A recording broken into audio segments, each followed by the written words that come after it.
কই রে তোরা পিঙ্কি, কই রে তোরা? এই তো আমার রানী বসে আছে, দেখেছো? ঘুরে তাকাচ্ছে, আমার টম তাকাচ্ছে, দেখো ওই দেখো আমার কালো টম, দেখেছো কিরকম কিরকম তাকাচ্ছে?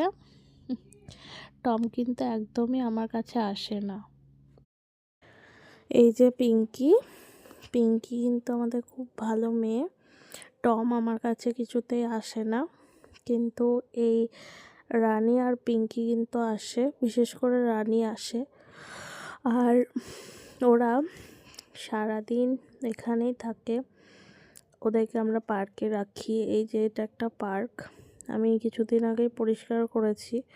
ওরা নোংরা করেছে কত, আবার পরিষ্কার করতে হবে। আজকে তো রোদ ওঠেনি, তাই পরিষ্কার করা হয়নি। আজকে প্রচুর ঠান্ডা। আর এখানে পার্কে ওরা থাকে বলে অনেকেরই অনেক সমস্যা।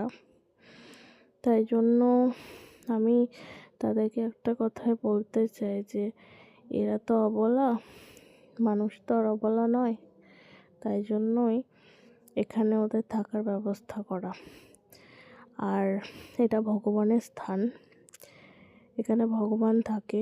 ভগবানের যখন কোনো অসুবিধা হয় না, তখন তাদের কেন অসুবিধা? ওরা যাই খায় সেটার জন্য ওদের অসুবিধা।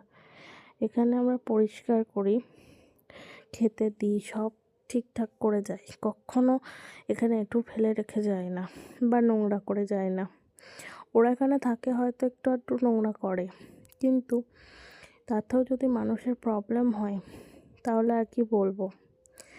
ভগবানের স্থানে যখন ভগবান কিছু বলতে পারে না, তখন মানুষদের কথাটাই আগে হয়।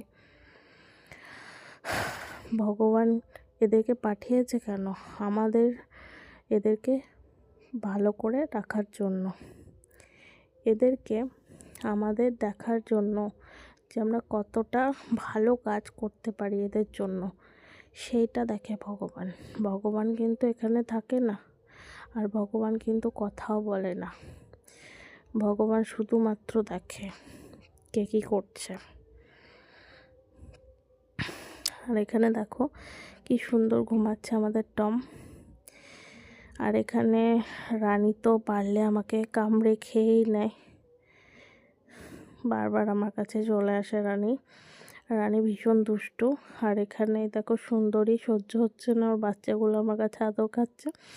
ও চলে এসেছে, ওখানে বসবে, আমি ওকে আদর করবো।